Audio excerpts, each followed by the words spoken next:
What's up, everybody? Just want to take a quick second and let people know that I am self-supported. I now put all of my episodes on Substack for paid subscribers. I put them up early, and then 24 hours later, I release them to the public on all my platforms. I also have Venmo, PayPal, Cash App, Buy Me a Coffee, Zelle, a P.O. Box, and Locals, Patreon. And all of the links are in the show notes of every single episode I put out. So look forward to continuing to provide great conversations. And thank you all for your continued support. I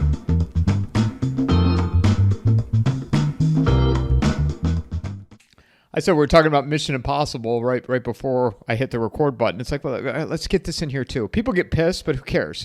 It's good to talk about movies.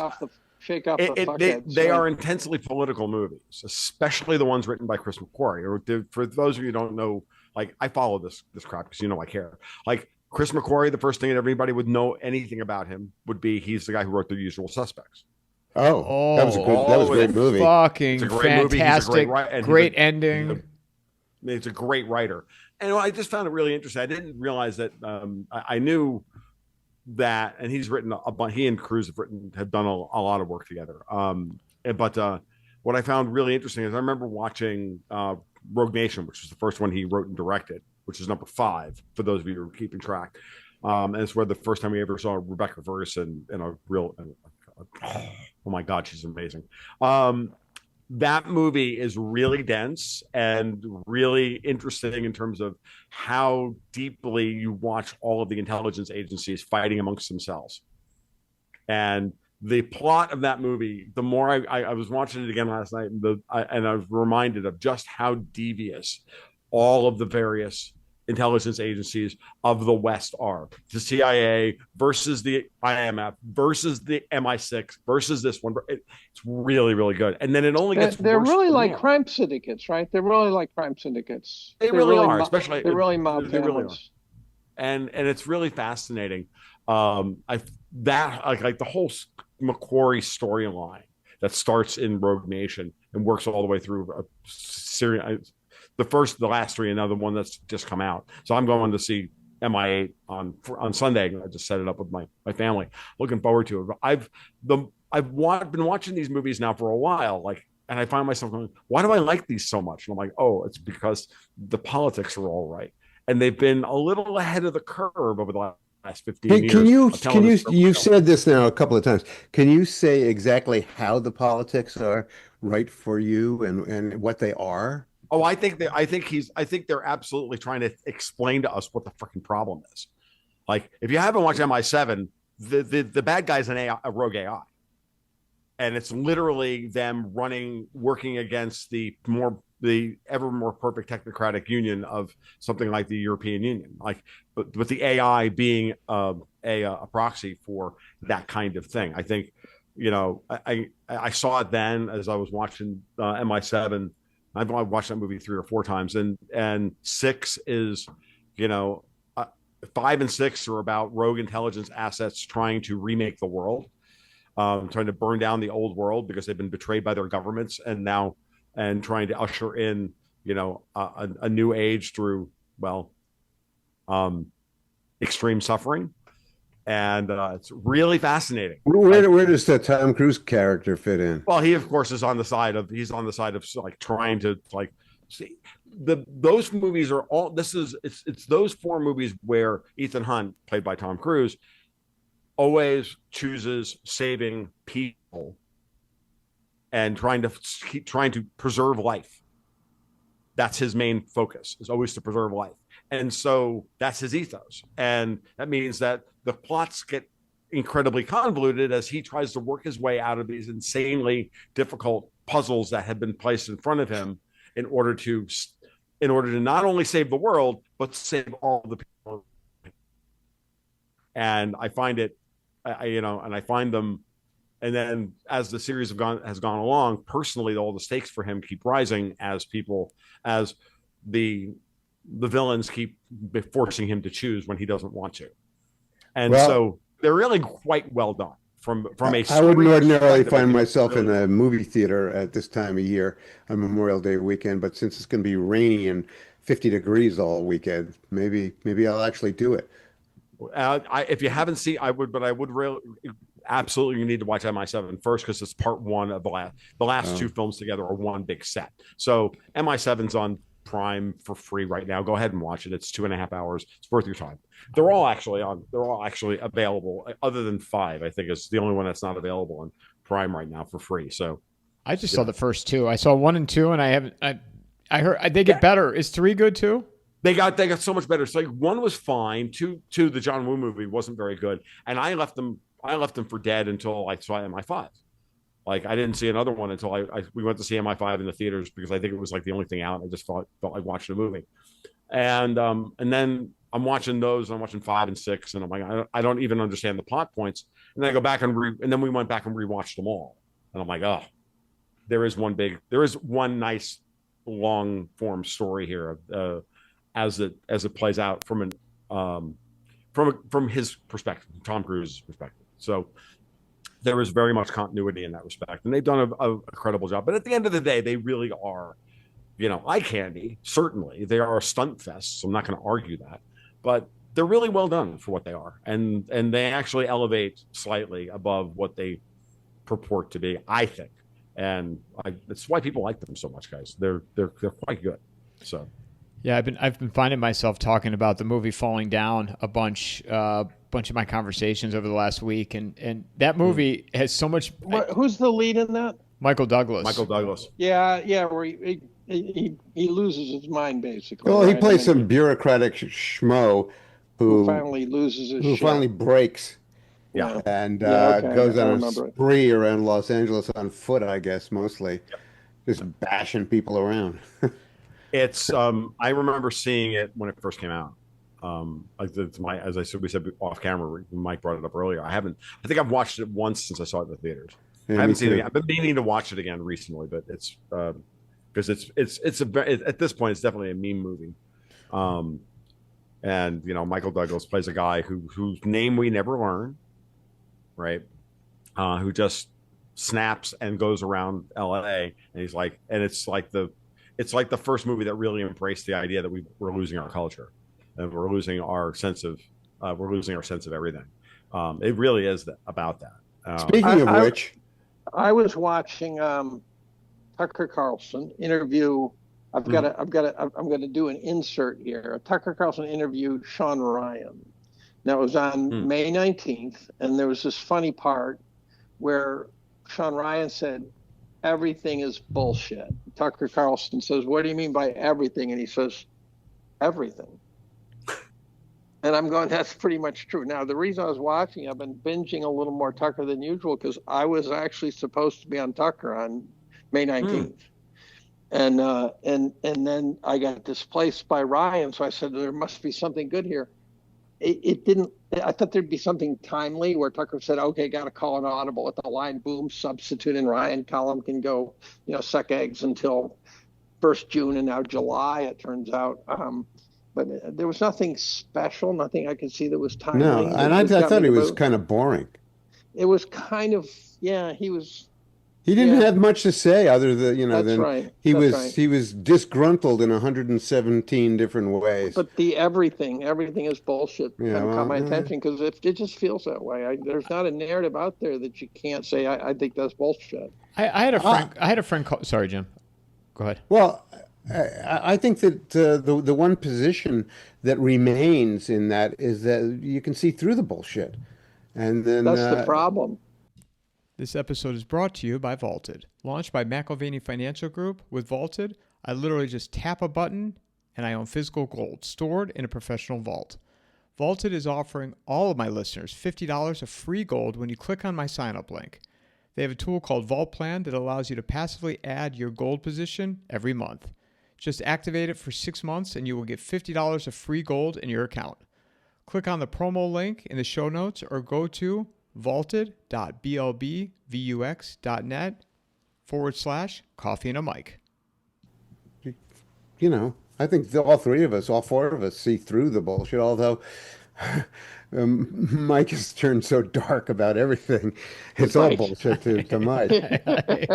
Well, no, I, to Sean Ryan, I had a friend call me. I didn't watch it, but he said that his life was so like the story you can't even believe it. Like you almost wonder if is his story of Sean Ryan His manufactured. story's interesting, but the place that he's landed, he's just not that articulate. I mean, he may be good at reading his guests and answering asking them good questions, but he's not very good at explaining where he stands. he's top 4 in terms of total viewers, I think. Yeah, But and I haven't seen his podcast very much, so I don't know. But I suppose he's good at I think he gets prompting good them. people. I think he gets good people. Yeah.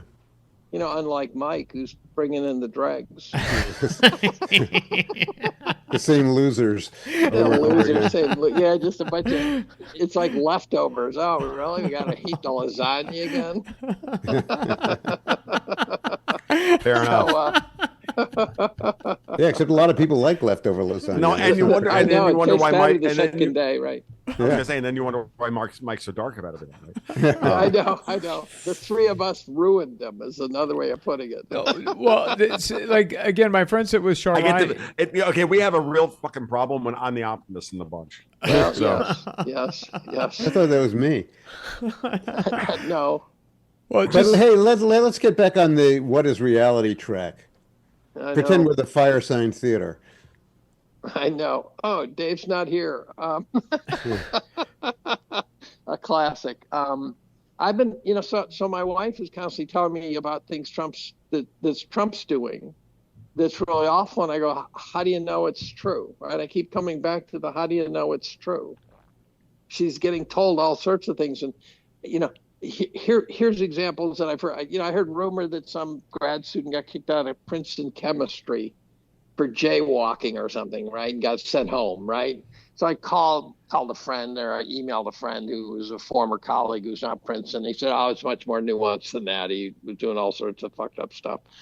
I've been told by someone who's collaborating with a friend at Harvard chemistry, and they say that these prominent guys, these are really prominent guys, are being told wrap up your program in the next 2 years. Because Harvard doesn't want to take any money out of their endowment to keep their show going. Endowments are funny things. They're so legally cordoned off. So an endowment's not a big fungible pot of money. So when David Einhorn donated $50 million to Cornell, but he donates it to do something, and you can't legally do something else. Now, Stanford made the mistake years ago of actually not watching those dotted lines carefully, and someone was able to trace their donation, or they were able to trace federal dollars to the Harvard president putting cedar lining in his closet, right? And it became this scandal. Right. But that just meant that Stanford just was not rigorous about keeping the money in their silos, and I doubt it. There was no corruption. It was just a sloppiness. Right. So what do you make of the Harvard situation? I don't know, because I don't know what to believe. I mean, these are guys like, at least one of them is a potential Nobel Prize winner, and he's being told wrap up your group in the next 2 years. Because of money or because of the $9 billion, I guess. Okay. And Well, it's interesting. And Trump's now attacking them, saying that he's going at their tax exempt status. I watched a disturbing exchange between Elizabeth Warren and the head of the IRS, which she kept reading a rule that says, she read it verbatim, that says the IRS, that no one can tell, which includes the president, no one can tell the IRS which taxpayers to be audited. Now, we know they did that with Biden, right? We know that, but forget about that. The fact that we know that, right? They went after all the conservative groups. But let's say we don't care about that. And the guy couldn't handle it. And all he had to do was say, well, let's start with the fact that Harvard's not a taxpayer. So that doesn't apply to them. I'm listening to this going, so Trump's telling him to make them a taxpayer. And then the other thing is, he didn't tell them to audit them. So the word audit and taxpayer were the two outlets for the IRS commissioner. And he's like Holman. Holman is the right guy for Holman's job. He is not the right guy to be the IRS commissioner. And this guy was like Holman. He was like dumber than a brick. And so, obviously bought his way into that position. No one will ever be Lois Lerner in that position, though. So I don't know what's going on. This is my home field advantage. So as I was getting ready to sort of go sit down with Tucker, I actually sent an email off to our president, who happens to be a friend also, and said, "Is there something you'd like unofficially discussed? It's not official Cornell policy, but you'd like to get out there." And he sent me a bullet list of some things that we've done, for example. And we've asked like 70 kids to take a hike off the campus for being too disruptive and things like that. And so I can't quite tell what's going. It seems obvious to me that that some percentage of what Trump's doing, where they're talking about taking away the federal money specifically to Cornell, Harvard, and one other. It's because they haven't fought anti-Semitism. That seems like it's AIPAC flexing its muscles. But they've also supposedly cut off all the grants. Now, since I wrapped up my program, again, I'm not paying as close of attention as I should. But they supposedly have cut off all the funding to all the major agencies that fund universities. And go ahead. What I was going to say is I was watching a thing with Bill Ackman this morning. I didn't get a chance to watch the whole thing, and I meant to get back to it. But I was really busy, where he was going over, the idea that Harvard's $51 billion endowment or whatever. That all too much of it, in his opinion, is tied up in private equity, venture capital, and everything else. It's tied up in a lot of investments that, and he'd know. He is convinced does not have a $51 billion book value. Oh, Mark the myth is a big problem now. Right. And I think that may be part of what's going on here. And, that may be a secondary thing. Well, that's a secondary thing because but here, and I'm not defending so here's my stance. The universities needed a bad wake-up call. They needed a fastball right past their chin, right? There's no question we'd gone super woke and there was a lot of bullshit. And here's something I'll tell you, and I don't want to pick on my own. Cornell's ranked number one in the country of having the largest number of top 10 ranked departments in the country. We have 57, right? We're really very good at that. Our English department has 48 tenure track faculty. Now, you take away journalism, which is basically extinct, right? Put it this way, journalism of the kind that requires you be able to write. You take away all the writing, the sort of manual writing chores, because you've got AI and you say, crank it, edit it, move it on, right? So you're at great risks there. So you're not training people to write. If I were teaching an English course, I'd be getting computer written papers for my course, right? And it would drive me nuts. I actually was going to teach a freshman writing seminar, and I said, no, I'm not doing it now. And yet we have 48 English professors. So that means we've got 48 guys studying things like Chaucer. And what I'll tell you is you can't pay $300,000 a year and study Chaucer unless you come with a trust fund. Right. And colleges are no longer about kids with trust funds, right? They used to be about kids with trust funds more. And so I think the liberal arts education is probably anachronistic. That's my guess. If there's someone from Cornell or someone on the arts squad right now listening, I'm not saying this pejoratively, but we're at the point now where there's no more Henry Blodgett's where you get an English major and then go make millions on Wall Street. That's a fictional character now. Right. And so you can't just say, look, you get the sheepskin from Cornell, you'll have it made. No, you won't. If you study the wrong stuff, if you learn the wrong skills, you will not have it made. Now, the trust fund, the endowment story is one that it drives me nuts because people don't understand it at all. And that is it's these siloed allocations of money. What I did notice was a stat that showed that 48% of all the money that's spun up by the endowment goes to financial aid. That means it goes to all the kids who can't afford college, right? And then another 25% are for academic things. And it's a stunningly small amount that's got a label that you might say, well, you could trim that, right? That sort of thing. And so during 0809, before it really got red hot, but it was starting to, if you were paying attention, I was sitting in my office with the vice provost of Harvard. And he actually said, in a moment of clarity, which I think he was spilling his guts in a way he probably should not have been, he said, we don't know how we're going to make payroll this month.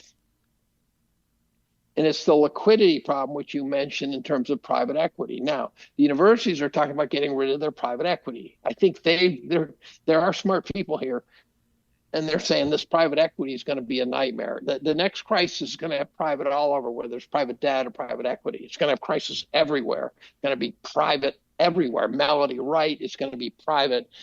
And I think the universities are trying to sneak out the back door, the endowments, but it means that every other goddamn pension fund and stuff. So now they're trying to sell private equity to retail investors. Excuse me, that they're offloading the risk on the stupidest people in the room. Yeah, that's bucket shop behavior all over again. That's bucket shop behavior. So that means it's over, right? That means it's game over. Private equity is done. And they're illiquid. They don't mark to market. And I know that these pensions should have a ton of the crap. And there's so many fees involved, so we've been getting ripped off. I mean, private equity is total bucket crap, bucket shop shit. So the universities are in an odd situation where they're hated, and some of it's right, but some of it's wrong. And sure, I was kind of. And I've been asking administrators, why don't we have people out on the circuit saying, let me explain to you what an endowment is. Let me explain to you what overhead is. They say, why do you need 62%? Right? And I go, well, I can explain it to you. Tom, you'll understand this. If you take the chemistry building, you say, look, what percentage is teaching, what percentage is research? It turns out it's about 2/3 research. If you take what we bring in overhead, we do not pay 2/3 of the utility bill because we send the air from the chem building out the stacks every 2 minutes. Yep. Imagine heating your house and air conditioning your house doing that. Mm-hmm. And so it turns out a huge percentage of stuff going to Pfizer and Merck and stuff, drug lead candidates and stuff, huge percentage of finds their roots from university research. It is a system we set up on purpose. Now, it didn't have to be set up that way. It could be changed. It could be it's not working or something, which I don't think it's failed. If I applied for an NIH grant, in their normal circumstances, I'd have a 1 in 10, 1 in 20 chance of getting funded. Well, I mean, 10 or 20% chance of getting funded. That's Darwinian. Mm-hmm. Like this is not, we all just wallow in money. This is your ass slapped purple every fucking application, which is now why I'll point out that I went 21 in a row getting funded. That's a 1 in 10 to the 15th probability. Yeah. So I'm a little confused by what Trump's trying to achieve. Could be, the fourth turning discussion could be that this is not just him throwing a fastball past the chin. This is fourth turning, tear down institutions, NATO here, universities here, right? It could be. Jim's had his hand up for a while, so go ahead. Looking at this from a slightly different angle, first of all, in the elite Ivy League schools, you have a kind of a different situation than all the others, because they have been combination gentlemen's finishing schools and elite research institutions for quite a while, for our lifetime, really. Before then, they were pretty much gentlemen's finishing schools, but they have that dual quality, and they're but all of the universities have one essential deep problem now, which is that they have been way overly politicized and in a very unappetizing way. You know, it's not the 60s all over again. It's something quite a bit worse, you know, and it's so inverted and perverse, you know, in the sense that wokery and DEI became literally reverse racism, and that's insidious and awful. I So. agree with 100% of what you just said. So I think That's that what Trump is doing is whacking him upside the head with a fungal bat, telling him that they better get unpolitical fast, especially in this way. And you know they don't have to be political. We take it for granted now that college professors and students all have to be activists in one way or another. I mean, it's become Which is insane. part of the program, but it's totally insane. And I think that the message from Trump is, no, you're not supposed to be activists. You're supposed to be training young minds how to think and how to perform professionally.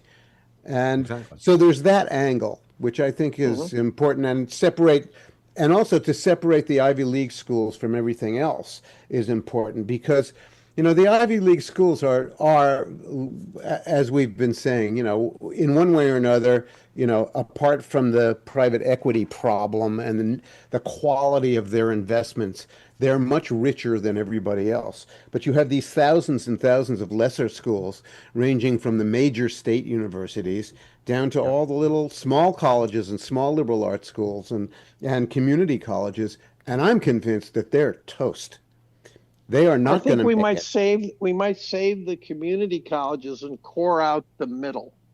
But you know, I don't think that they're going to be much more than advanced BOCES schools when that happens. I would agree with you about that. That's a word I haven't heard in a long What time. does that Yeah, word and mean? What does that in mean? New York State, BOCES, Yeah. I don't know I forget what the acronym represents, but Right. what it means is this is vocational training. You know, how to Yes. run bulldozers, how to be a cook, how to do all of these useful things in Pipe society. laying, welding, yes. But I think the state universities are going to lose so much of their enrollment and you know they've been through. I went around the state universities as a lecturer because of my urban design books back in the late 90s and early 2000s, and the building programs that were underway in places like Michigan State and the University of Iowa or Iowa State, whichever one, you know, all of them. The building programs alone were so pharaonic and grandiose and insane, you know, that I just don't see any chance that they're going to survive operating at the scale that they thought they were going to be operating at. So that's what I think. I think they're toast. They're going down, and you know what will remain will be professional training but you know vocational training. Can I Well, also hold on before we get off on this. I think there's two other points to note here. First, that I think we should realize that there's a political angle to this that's very real. One, there's a major reason why a lot of people have come from overseas to come here to study in order to spy on the country. And I think that's very important. I think we should also realize that our Ivy League schools, unfortunately, have the reputation of being intelligence service recruitment schools as well. And I think there's a national security angle to this. I think that's very real. I'm not saying, you know, and you have Stanford being in bed with the CCP for decades. Exactly. So we have a lot of that going on, and I hate to, and I'm not making, I'm adding that into all the other things that have been said here, because I now at the same time, I live in a state that has way too much money. I live in Florida. I got news for you. The University of Florida has tripled the size of the physics department. It's tripled the number of buildings. We were woefully underprepared as an engineering and STEM school. We were woefully under. We had woefully out of date infrastructure, and they've built unbelievable amounts of shit in the last. Every time I go to campus, I'm like, what are we building now? And I'm like, oh, it's the new physics building. I'm like, holy shit. And they're not adding on to Turlington, which is the seat of the College of Liberal Arts and Sciences. No, the chemistry department has 4 buildings now. When I was there, they had just built their second, right? So what we're dealing with is I think that the money is going to have to get shifted towards where we need it to go. And I think that the major universities are going to go back to being training grounds for professionals in the fields where you need to go to college to be able to. I just think we're going to be rebalancing that money in kind of classic Austrian economics style argument of away from malinvestment in, I hate to put it this way, underwater basket weaving, as my dad would put it, and back into chemistry, physics, and engineering, and medical, and all the rest of it. And and that's where the hiring is at UF. And I can say, and I see it. My daughter got a job at the college of the Department of Dermatology. Hired her off the street as a 19-year-old, as an 18-year-old, because they needed technicians, and they'll train her up, and if she's good at what she does, they'll train her up, and they'll make her into a permanent employee. But we have so much money in Florida, they almost don't know what to do with it all, and so we're seeing that means they're giving out really good scholarships to average students in a way that I hadn't seen when I was, I haven't seen in the entire time I've been here. Like, the state has the money to send the kids to college, and to underwrite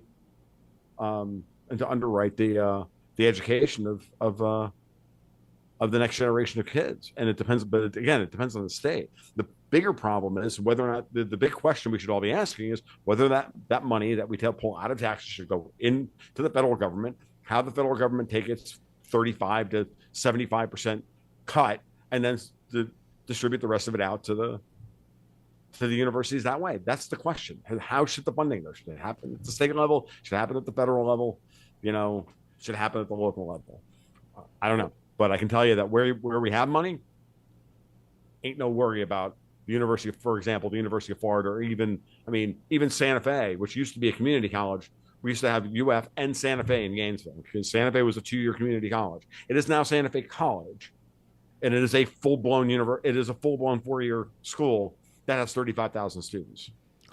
When I went to the University of Florida in the 80s, our enrollment was 35,000. Now UF is 75 to 80,000. Okay, like, you're going to ask yourself the question whether or not 110,000 kids a year should be going to college in Gainesville or not. I would ask myself the question: what possible jobs are they going to land in? Well, so this way, I would argue that same point. So now we have to, but the problem with politics is, the problem with money in politics is just money in politics. Problem with education, the money in education is money in education. Like, it's the same thing. You underwrite, if you subsidize something, you get more of it. In that respect, I still agree with Ron Paul. And so if we stop subsidizing, then we have to decide where our priorities lie. I think nature is going to stop subsidizing Western Civ. And, that's what I would base some of my expectations on. Fair enough. A friend of mine's son just went for a semester in Ohio, like a mid-American school, 20,000, 25,000.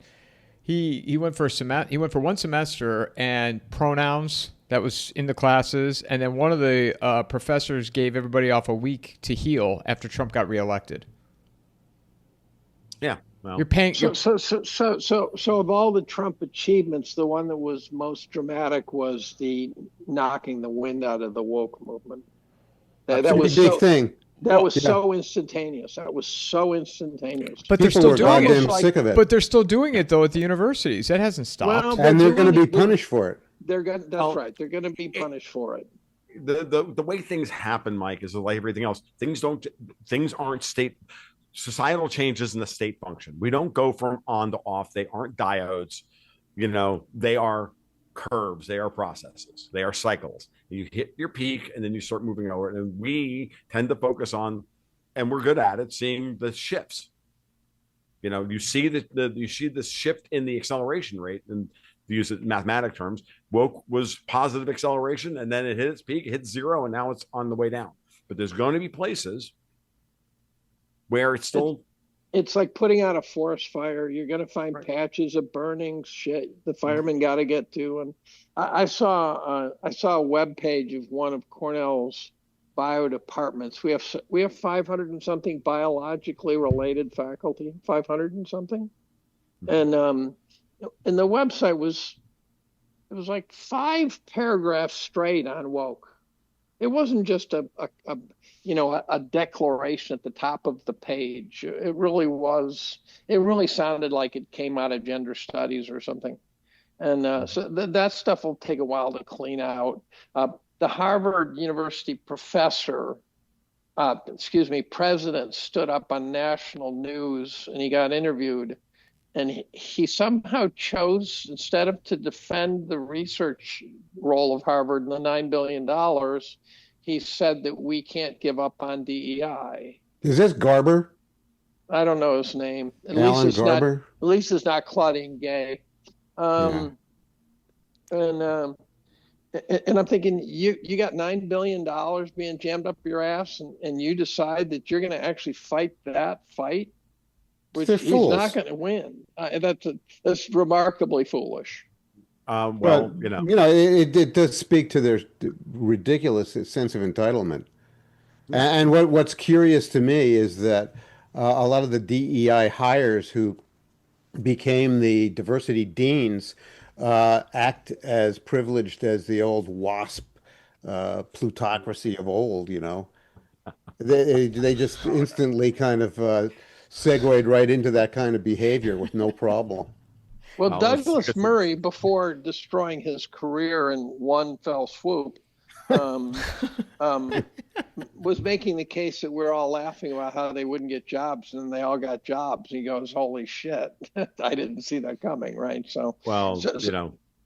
like the funny part about watching this period of history as it's played out over the last 7 months is that it's really obvious that whose underoos are showing. And be it like Nigel Farage has now came out that he's fully City of London. Same thing with Douglas Murray. Like you can just see his MI6. At the end of the day, that's my clarity. Like everything to me is like it's really obvious. It's like they're like all NASCAR drivers now, and they're just like sticking like advertisements on who they work for. And I don't know about you guys, but I can just see it everywhere. Dave, your point originally that it's all bullshit. Yeah, I'm like, it's all fake and gay. That's what I've been saying for a while now. The all bullshit was so drilled up our asses when Kash Patel and Bongino sat up there and said Jeffrey Epstein hung himself. Yeah, that was a very curious. You could also look at them and go, they also look like guys who were going through a struggle session. Like they looked to me like they were like they were scared of something. Like they got something. That's the same as like saying that JFK was killed by Oswald, right? There's no reason to say it, right? There was no reason. I would say that they do have a reason for saying it. We just don't know what it is. Right. One other thing, don't know what it is, Tom. Well, Tom and Dave, when you mentioned, we know where those people got their jobs, after they went through the affirmative action. They always worked for, right? I'd have to point out that how important it was that Trump disassembled the USAID matrix, because the thousands and thousands of NGOs that were created out of that awful swamp of idiocy supported the entire leftist activist core, and in great style, in high style. Pardon? Do we know it's gone? It's pretty well gone, and it's been disassembled, and now Marco Rubio is nominally in charge of USAID. But they haven't really started any serious, as far as I know, serious criminal inquiries. But they are there waiting to be uncovered. Samantha Power, for one, who ran USAID and helped to erect this armature of fraud that went on. But those jobs are not there anymore. They don't have a conduit to that kind of comfort and security anymore. And they're going to just be street thugs now. What I would say to Dave's worry that whether or not it's been truly dismantled or not is what I would say is everybody who was formerly supported by this are the ones screaming. You can just see I can see it I don't know about you guys, but I can't like give you chapter and verse at this point. But every time I look around, I'm like, oh yeah, there's another one who just lost their money. There's another one. They're everywhere. And I think that the Department of Education, I think that some of the stuff in the DOD, like every one of the government departments, what we're finding is that Medicaid, like one of the things that came out the other day in the House version of the big beautiful tax bill, budget reconciliation bill that went through, was that they inserted at the last moment, which really burned Elizabeth Warren's tits. So that made me very happy, which was that they found $800 billion worth of outright fucking Medicaid fraud to get rid of, and it's all Medicaid to illegal immigrants. So they were. And then what happens is that gets turned into headlines that say they've cut Medicaid. Exactly. Thank you, Davos. Thank you, Davos, City of London media, because that's what we fucking have. Yeah. But this is where somewhere along the way I need to be able to see a measurable decrease in the spending. I need to see the numbers, not just the headlines. But they're reporting though that, I mean, this new if it passes through the Senate, which it hasn't yet, but the spending is going up, I believe. The spending's already up from last year. Well, they haven't decreased anything. They're still running the last year of the Biden. Remember, the last year of the Biden budget doesn't end October. It's October. Like we're and that money has been earmarked and has to be spent, and we've got Democrats running around screaming and issuing getting judges to issue court injunctions to keep all the money flowing. Like, we're at let's understand this. We're already in a civil war, guys. It's already here, and the civil war is happening in the courts, and it's happening at the congressional level as well. So let's start with the basics. This is what I was trying to say to everybody the other day. It's two things, because I actually have been very angry with some of the knee-jerk libertarians on my Twitter feed. And I asked Clint Russell, the Liberty Occupy, the other day. He's like going on and on and on about that very point. I'm like, isn't it interesting? I'm going to ask a very simple question, and I want a simple answer. Like, why is it that after 30 years of not trusting one goddamn government statistic that has been published by any government around the friggin' world, all the libertarians are out there now running around quoting the CBO projections of what this bill's going to cost us, and we don't know? Like, all of a sudden, everybody now trusts government statistics because it fits their narrative, which their narrative is Trump's spending too much money because they didn't get all of it.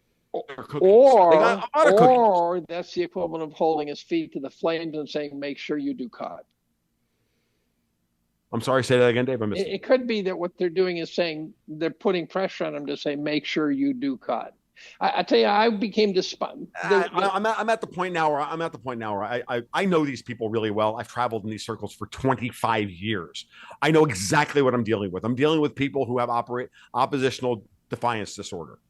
They are critics who cannot handle actually being involved in building anything. They would rather argue about semicolons versus commas than actually fucking build anything. Ask you why you cannot watch my speech from the Mises Institute back in October. And I'm telling you, it's all downstream of that. It's dealing with academics, the worst kind of academics, third-rate academics. I support the M- to the death. Me too. What? The M-. The M-. It's the most powerful literary tool known to man. What is that? Okay, sorry. I thought maybe that was okay, fine. A metaphor? Fair. No, I'm talking the M-. No, I thought maybe it was like some metaphor for Thomas Massey or some shit. Who I just literally, I'm with Trump on him. I'm like, fucking stop grandstanding and actually start playing and actually start like trying to save the fucking country, you fucking piece of shit. Like, he's really got my goat. Well, him and Rand Paul both. I'm off the fucking train. It depends on what's actually happening. They might be right, is my concern. Well, I'm telling you, since the day after Trump survived Butler, Pennsylvania, and they knew they were going to lose the election, these people have been trying to slice off pieces of the quote unquote MAGA movement like bit by bit by bit. I'm watching this every friggin' day, and I can just see it. I'm like, oh, here's the latest psyop coming out of GCHQ. Every fucking day, I see the same. I see something else from these people, and I've been watching this. This is like, I don't know. This is my spidey sense at this point. This is like, it's become, Dexter White and I is like, it's become our superpower. And I'm like, can you not see it? It's like, it's as obvious as the day is long. And it's really easy to get people who are anxious and worried about actually having people who are trying to fix things, knowing full well that they've got an immense amount of opposition to this. You've got all this institutional inertia. And then you've got nothing but a hostile freaking media. And you've got, we've got AI algorithms and social media algorithms inflaming everybody's personal versions. But let's back it out a little bit. And this is the mess we have. When at the end of the day, like I watched Trump go in the Middle East and in 10 days remake the freaking world. That was actually pretty amazing, actually, I must admit. But for example, so when Trump first hit the airwaves and he signed executive orders sitting in the rotunda, right? Sitting right there, which was impressive. And I think it was actually teeing up the AutoPen scandal. I actually think that was intentional to show. Yeah, we should get to that too. Yeah, because that has great, profound potential importance. But there are things that happen that were troubling. So, for example, the jury's still out, and I think it might be being played brilliantly. But I got to tell you, when it looked for a while, it's like Bobby Kennedy wasn't going to go near pharma, and that he was going to take the colors out of our Fruit Loops. And I'm going, right. I'm going. If he does that, then that makes me despondent. When Pam Bondi, who brought out the folders that were filled with publicly available information, except for it was redacted. So they redacted publicly available information, and I couldn't tell. Does she think that we don't have that information? Does she think that the average person doesn't realize that's all out there in the public now? And then she said, oh, it's really awful. And then it was nothing. And I'm going, is she that stupid? Which I could believe, because I don't think she's that smart. Or did she just think we were that stupid? And so, I think just too frantically busy the first month that she was in. But she oversold it, though. She really sold it. She really blew it. How about? Well, but then how about she got fucking rickrolled by a bunch of traders in the Southern District of New York? Mm-hmm. Right. Is that not a plausible outcome? I'm not. No, I don't. I can't let her off that hook. I can't let her off that hook because she said she had it on her desk and she said it's got awful stuff in it, and then what she gave us had nothing. Well, she could have been sandbagged by people who gave her folders and said, this is really important stuff. She said she had it on her desk and she didn't know it then. She didn't know it then. She was on the job for like 4 days at that point. Like, well, it's clear that Bondi is out of her league. I think there's a lot of that. Exactly right. That's exactly right. And here's another thing.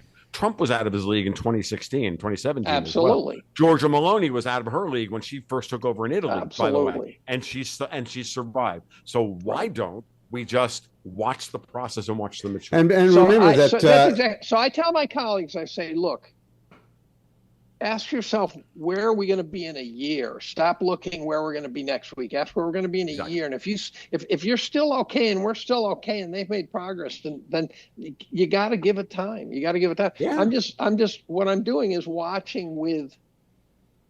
I'm nervous. Fair. Because I see more headlines than reality that I can really wrap my arms around. Well, I said this last time, but you have to. You have to consider that they are faced with the problem of having to build cases that are very profound and to do it very carefully and delicately. And it is not easy to build legal cases. It takes DOJ should shut their mouths, but they have shut their mouths for the most part. That's one of the reasons for all the frustration is because they're not leaking. No, I'm okay with that. I've been happy about that. It's when they sat up there and both said, undeniably, Jeffrey Epstein hung himself. And I'm going, You didn't have to do it. You took a huge, huge hit to do that. Yeah, Anyone well, with a half a maybe. brain was Now, bothered it by might not that. be the end of the story, Dave. That's what Yeah. I'm hoping. I'm just bringing it up. Yeah, no, I would agree with all of that. The other thing I'll say is that we're in intense negotiations, and sometimes, like with the tax bill, like, okay, there's a couple of things about the tax bill that I don't like. Like, I didn't want them to give in on the SALT tax. No offense to the New Yorkers in the audience, but here in a state where we don't have state income, the tyranny of state income tax, I'm like, one of the greatest things about the original Trump tax cuts, I thought, was limiting the SALT deduction, and that forcing states that overspend. And why should we be giving tax breaks to people who live, in that can't get their state legislatures under control? Well, but guess what? Some of the most of the other things in that bill, I'm okay with.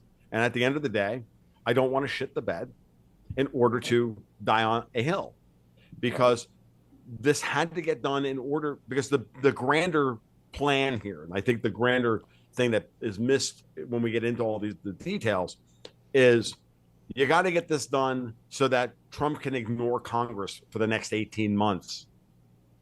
Because we don't need Congress for fucking anything else for the next 18 months until the midterms. Interesting point. Interesting. And in the meantime, I think Trump is really preoccupied with finance and the economy and the banking system. And I think that they're all quite worried about the bond market.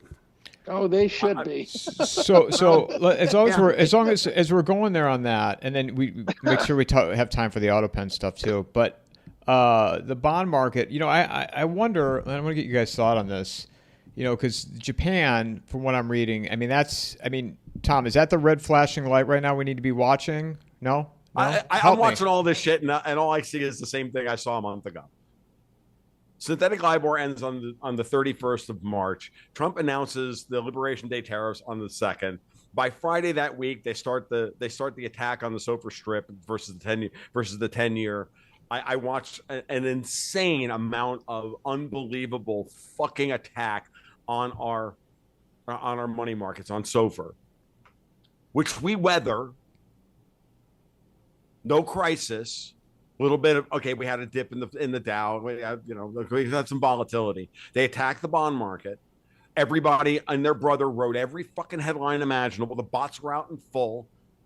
Bloomberg was out there jumping out of fucking windows. I'm on the floor of the New York Stock Exchange with Newsmax that week, watching Jim Cramer, literally 4 feet away from Jim Cramer, like trying to slam the world.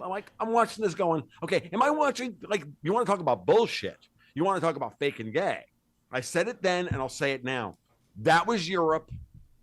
That was Davos. That was City of London attacking our bond markets. They failed. A month later, oh, we can't attack the U.S. bond market directly? Let's go through Japan. And they timed that hit with budgetary battles going on in the diet in Japan at the same time. So who's blowing and now up? All of a sudden we come out with a Moody's downgrade on Friday, and then Monday morning we're back to everybody stayed at a Holiday Inn Express on Sunday night and is now an expert in the fucking Japanese carry trade. Well, really? so the carry trade some number of months ago, they said the carry trade was broken, and then all of a sudden serious players were saying, and it's over now. And I go, you got to like a 30-year carry trade that ended in 3 days? Is that really what your story is? Yeah, it was. So the question is, though, someone has got to be getting blown up right now because of that Japanese bond market. Who's getting blown up? I'm gonna go on a limb here, and I'm gonna tell you that. Well, it's a limb for me. Who's been complaining about complaining about dollar liquidity? Who writes a paper saying that gold represents an existential threat to the European banking system? I don't remember. Oh, you see, Dave, this is part of the problem with Twitter recently. Twitter hasn't been working well for about the last week because Vince Onchi and me and Brent Johnson, we've been all over the shit like a fucking rash. Well, Okay. So the bond market, so there's a couple of things that are going to go out. So what happened this morning? The ECB came out this morning and said, we're not going to implement Basel III for another year. Why? Because the United States said, oh, by the way, we're not implementing Basel III because we're not going to disadvantage our banks relative to European banks, as Jamie Dimon's been screaming about for 2 years. I was told 6 months ago by people by people in the banking industry, like, ain't no way we're ever going to implement Basel III. So that affects all the reserve ratios and everything? Yeah, well, so on top of the SLR, and I did a podcast with Caitlin Long a couple of weeks ago, episode 213 of the Gold Guts and Guns podcast. I'm not here pimping myself, folks. Caitlin Long crushed it and pushed it, crushed it like Henry Aaron. Like, she was off the friggin' charts good. And she went through and she tied together the stable coin bills. She talked about the R-star, the supplemental leverage ratio, and all of that stuff in our bond markets. And she's like, they're setting up all new markets for the U.S. Treasury market. And we're going to get rid of the SLR. Bessent talked about it today. We're probably going to get rid of it. Yeah, because it's upwards of $500 billion worth of new reserves for the banks. So Caitlin, like it never made any sense that that we have to hold excess reserves against the risk-free asset on bank balance sheets. Makes no sense. R-star is the fucking 10-year. Why do we have to hold excess leverage against the risk-free rate? I mean, I'm not like putting on my Austrian hat here. My Austrian hat says there is no such thing as a risk-free rate, right? But I'm talking about in terms of what was the justification for it? The justification for it is, as always, guys, is to disadvantage our banking system relative to everybody else's. It's no different than tax harmonization through the OECD or any of this other bullshit. It's all about propping up sclerotic Europe and ensuring that our money, tax money, and our deficit all goes over there to keep them to supplement them. That's over.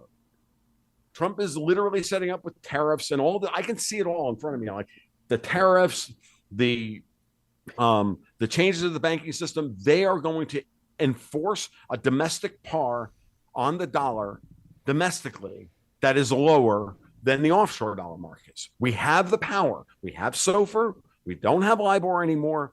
For most of our lives, we lived under a system where the Eurodollar system enforced par on the Federal Reserve, not the Federal Reserve enforcing par on the Eurodollar system. That has flipped. That's where we are.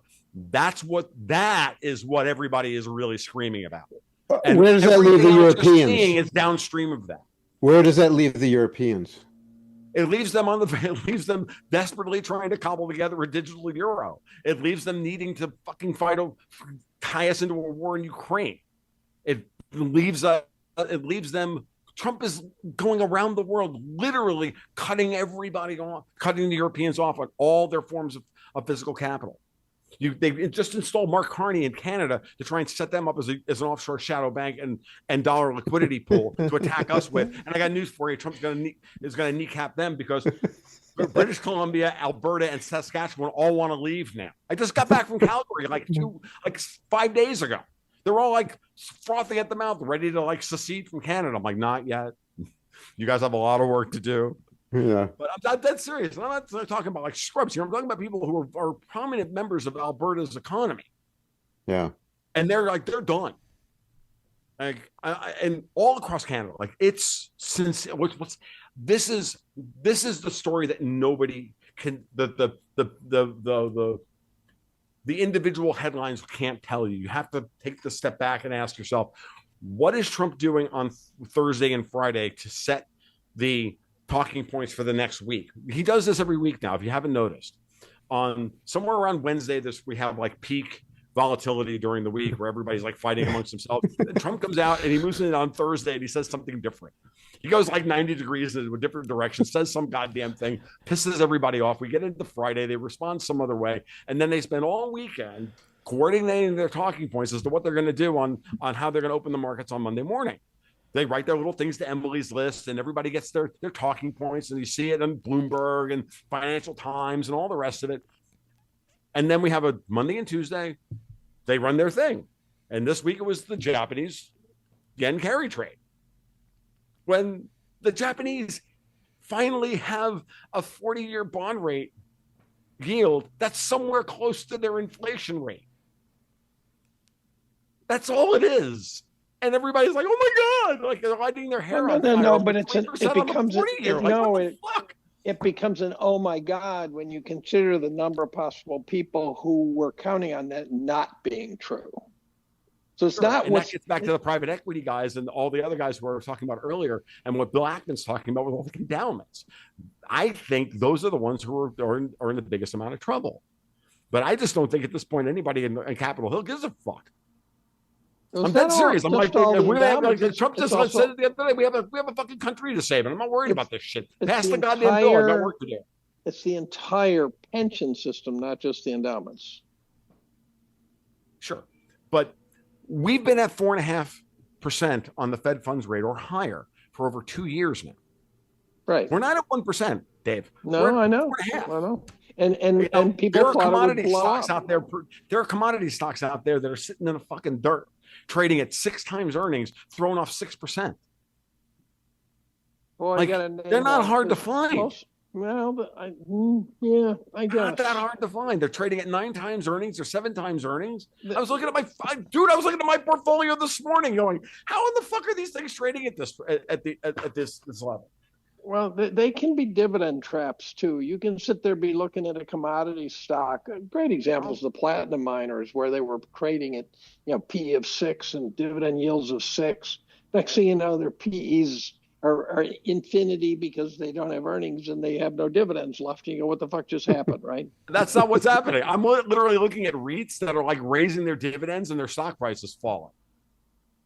And they're trading at 4.5%. And they're trading at 4.5% for a REIT. Anything over 3.5 on a REIT is like, holy shit. It's like, could you give me manna from heaven? No, because a REIT could be like the epitome of junk bondage. I mean, we've got a real estate problem coming at us in a big way. And so the REITs could all get I'm trying not to give away the actual stock I'm talking about here, because it's a kind of a unique stock, but it's actually also a REIT. Because I do have to protect my business in some way, manner, shape, or form. But I'm like looking at this going, how in the fuck is this stock trading at 4.7%? It makes no sense. But other than the fact that because the rest of the REIT market isn't shit, the babies get thrown out with the bathwater. There are plenty of gems out there. There are plenty of gems out there. And the market is taking its time trying to find them. And what I'm beginning to watch now, just from the market's also completely and utterly failing to price discover. Of course, we're in a world of fake money. I know, but the point is not established that this world is fake and gay. No, but when it discovers how to price discover, when it redefines price discovery, all these seemingly great investments are all going to get real ugly real fast. Agreed. Has anybody looked at the DAX recently? Yeah, it's gone hyperbolic. Yeah. It's just completely nuts. Yes, it's a failing economy with an exponential growth so that's my point. So the German Bund market is also fake and gay, because money is moving into German stocks because nobody wants to buy Bunds. The only person buying Bunds is Christine Lagarde. But it shows you how fake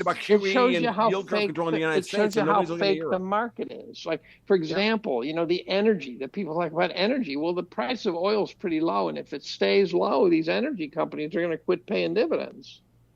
Agreed. A lot of them aren't paying dividends. Well, some of them aren't paying dividends. But I'm watching I just went over Shell's earnings the other day. Shell's doing just fine. Trading it, within 15% of his all-time high, trading in a range between 60 and 75 a share, then throwing off 6%, trading at a PE of 9. I asked Rock this morning. It's like, where are we in global LNG prices creeping up? And Shell's more of an LNG company than they are an oil major. Well, so I had a long chat with Chris Martinson last night, who called, and we just shoot the shit, and he seemed to support what I'd been picking up, and that's that the LNG market's rolling over, that the supply demand curve's getting all fucked up. Maybe. Now that could influence the price, but I'm not sure what it does to companies who need to sell LNG. And well, the fun part about this is that there's a world. One of the things I think we should actually back up and we should really ask ourselves what's going on with the tariffs. I was talking to a friend of mine this morning. He's like, dude, I'm working at Walmart right now and the prices haven't moved. I'm like, explain that to me. I'm like, well, isn't the consumer sovereign? Producers aren't. The tariffs just seem to be levers to me, and they're just moving up and down constantly now, and they're totally in flux. And I don't think nothing is settled with that. And I think stuff that's part. yet. I think that's part of the reason why we're seeing the volatility that we're seeing in markets. I think it's going to be that way for a little while. And I think that there's a lot of people out there whose bailiwicks are being impinged upon. I.e., like, look, we're at a moment in time when, like, the global forex market is going to change. It is. But I do think that they will eventually be settled, and settled in the direction of, I hate to use this word, but I'll use it anyway. They'll be settled in the direction of more equity between the trading partners. Yeah, I agreed. I think so. Because Trump is going to force it to happen. Well, think of it this way: what Trump has basically said. I mean, I've been talking about this like for months now. We've all been talking about this for months, and I finally like hit on that. I'm like, I reminded myself of basically first principles. Who's sovereign in a market? The guy with the money or the guy with the good? The guy with the money. You've got, as the producer, you have to convince me to open up my fucking wallet like Jack Benny and, not pull flies out, right? Like that's how old I am. Like I know the crowd. So who's got the money? Who's got the money? Nobody. That's the point.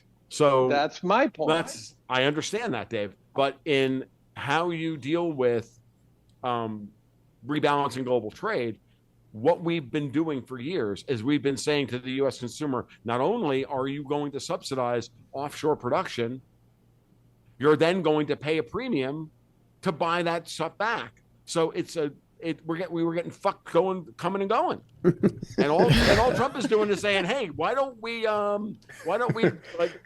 the American consumer you're sovereign and you guys pay and you guys produce shit and we'll pay a fair price and sell it to our markets. Like, did you see what he did to the European Union this morning? That's why the DAX is going to roll over now. Because he came out this morning and said, look, I've been trying to negotiate with these people, but these people are insane because they hate us, by the way. Europe hates us. They always have. Can I throw in something here too? And this is other conversations I've had with my friend Matt Smith several times, and I think I might even brought it up last time with you guys. So forgive me if bringing it up again. But are we moving towards a model similar to China, where the United States is looking at China's model and saying this is what works, and that's what the reindustrialization right now of what part of it are you talking about that works? Yeah, what part of that works? What part of China's model? Because some of it doesn't work at all. Well, I think what they're saying, I think in that those conversations I had with him in reference to having some Western Western companies that have invested in China, where now the manufacturing is there. We need to start manufacturing, bring that stuff back to what Tom had said, but also build our manufacturing base up so it's runs similar to what China's model is. Because China's, I think that's what we're aiming at. China's model of an offshore, onshore yuan. Are they still that part of it? I agree with. That's what we're moving towards. Are they still a communist country? Do you still consider China a communist country? They have a dictator, but no, not in an economy. I think governance. I think politically they are. I just don't think economically they are. But I don't see Trump aiming at that as aiming at anything like that. I think he is trying to disconnect as much as possible from all of these connections and make the USA as independent as possible of all of it, long enough for us to rebuild some kind of production capacity so that we can get through what is going to be the real crisis ahead of the collapse of Western civ. So the end of globalism and the Monroe Doctrine kind of roll together into one joint. Yeah. Yeah, but we really do have to get away from this. Like globalism is a cancer, and what we call free trade is not free trade. Someone said there's no such thing as free trade. There's no such thing as fair trade. There's such a thing as balanced trade. Yeah, I think that's about right. Yeah, from an international perspective, I agree with that. And then you roll that into the conundrums that we're suffering from with currencies and the lack of the essential function of markets that Dave just mentioned, price discovery, and you don't know the price of anything, including the price of currencies, or the value of currencies, and the value of or whether the money is even there. I mean, that my position for the last 20 years has been that much of what we consider to be our reserve capital is not really there. It's a figment of a system that's gone off the rails. Agreed, and that's why you're watching gold refusing to back down. Yeah, gold went up like 60 points today, or 58 points. Yeah, I didn't even look. I've been so busy, I didn't even have a chance to look. And I just looked at it a few minutes ago. I've been too busy myself, but that's a surprise after the back off that it just came down from. So the fact that gold and then silver. Oh wow, silver closed at 33.60 today. That's nice.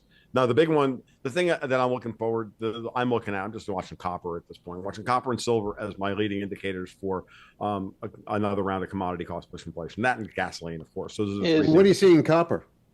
Copper closed today at 486. It's up 60. It's up 18 cents today into the weekly close. Well, but copper also has that schizophrenia where it also can respond to the downside when the economy goes to shit. Mm-hmm.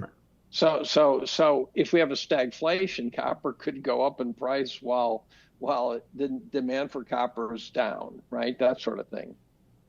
So Dr. Copper maybe have a price discovery problem too, is my concern. Mm-hmm.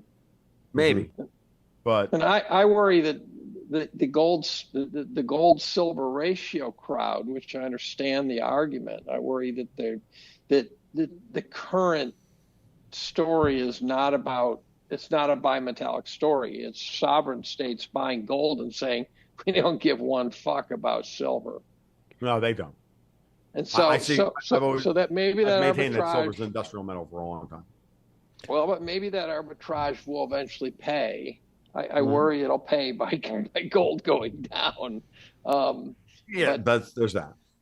But by the way, if you're unexposed to precious metals and you want to somehow get exposure, the gold silver paradox is offering an opportunity to get into precious metals without buying into what appears to be a frothy market. So silver is not frothy. Not at all. Now you want the least exact opposite of that. The least frothy market turns out to be platinum, which I've been chatting with a lot of people about. Platinum's been dead money, flatter than a pancake. It looks like some line in the ER where the patients now got rigor mortis. Is that because 10 years? Is that because for the last 10 years there's been this expectation that there would be producing far fewer catalytic converters? They all moved over to palladium ages ago. Palladium is the catalytic converter market. Oh. They can go back and forth, but the other thing is that apparently hybrids use more than ICEs.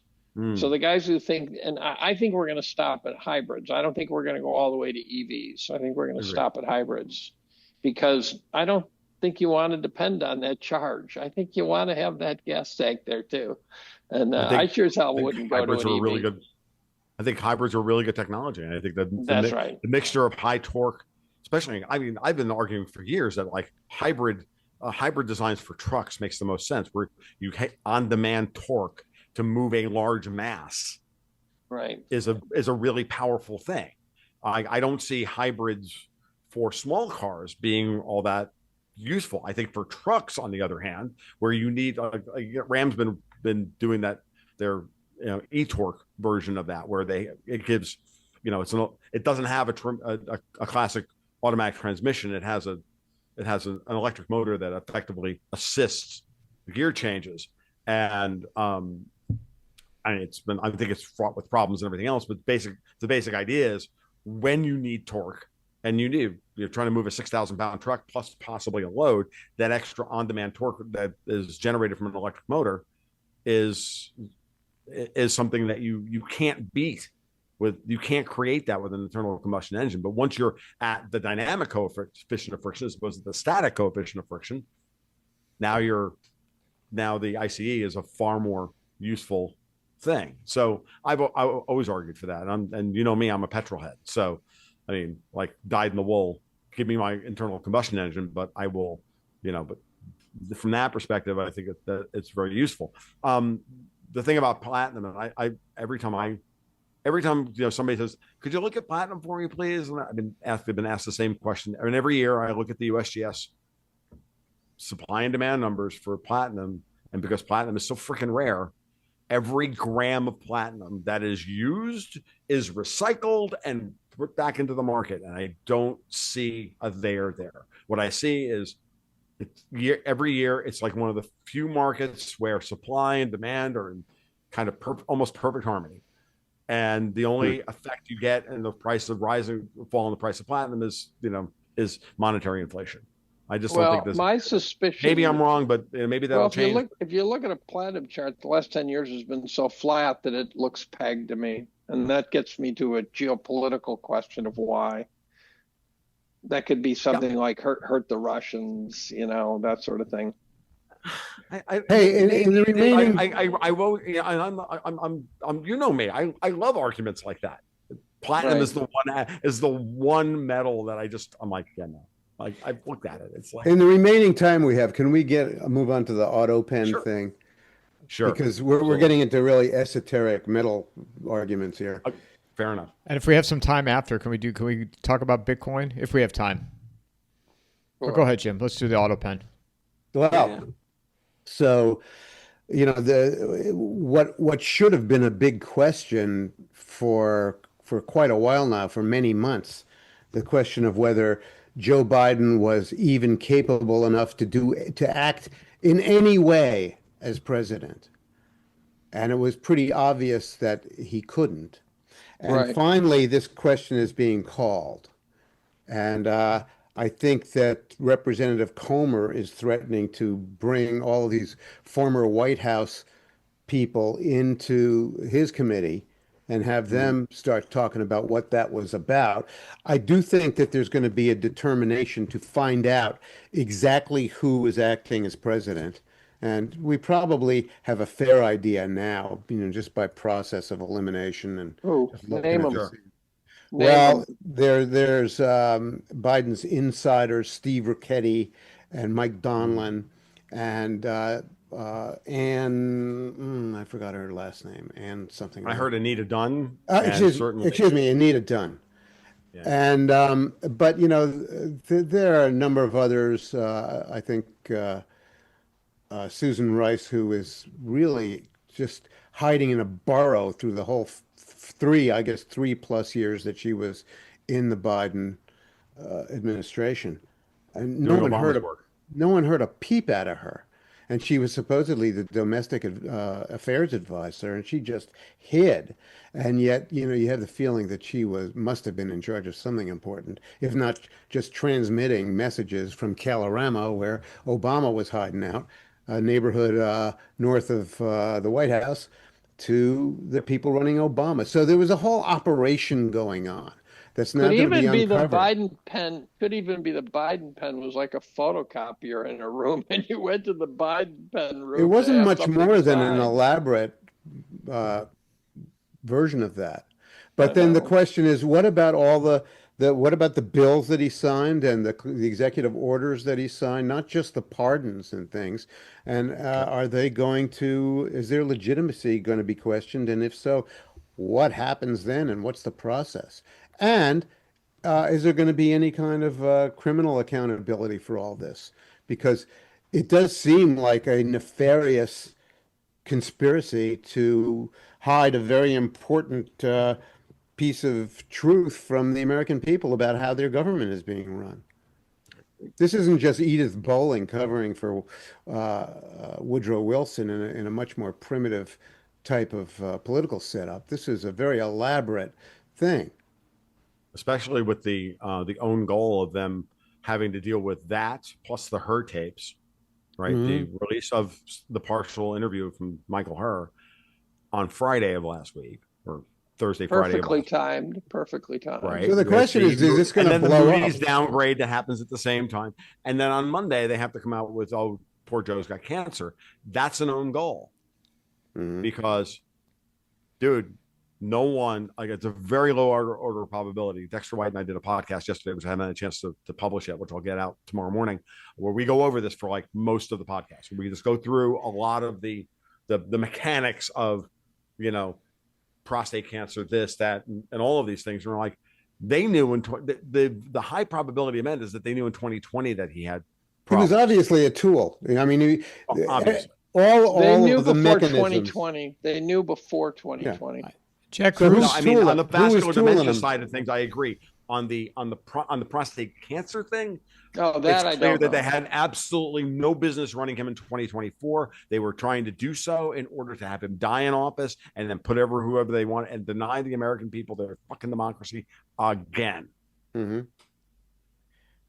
Treasonous behavior. And as a parallel to that big question about who was running Joe Biden is, what are we going to do about these lawfare ninjas, the Norm Eisens and Mark Eliases and Mary McCords and that whole gang that has basically set in motion a giant engine of obstruction to prevent the executive branch from operating? Is there, none of us are lawyers, but there's got to be some kind of federal statute that says you can't run a conspiracy like that. It's a seditious conspiracy. It's obstruction of justice and sedition. So, how long does that continue? And how is a guy who is so obviously wicked as Norm Eisen just allowed to continue giggling on Twitter or X? Which he's doing. He's standing there laughing at us constantly. Are any of you following the X account called The Researcher? Do you know him? No. He seems to concentrate on Norm Eisen's misadventures as the chief lawfare ninja, and he's worth following. And these people are making it impossible to govern. Yes. So what do you suppose can be done about them, or what do you see developing out of this? Evidently not much. No, I was gonna leave it to Dave. So I think as you said, I think for the DOJ to build a case just against one person takes enormous resources. Yes. I'm listening. I finished actually an audiobook on Sons of Sam. And you wouldn't believe the resources that went into studying David Berkowitz's network, not just David Berkowitz. It turns out David Berkowitz was part of a very large network. What was that? I've never heard of this network, ever. So I thought it was just a lone wolf. Yeah, that's the story that they wanted to tell you. It turns out Berkowitz was tied to this vast network of Satanists, which on the surface, you go, Satanists?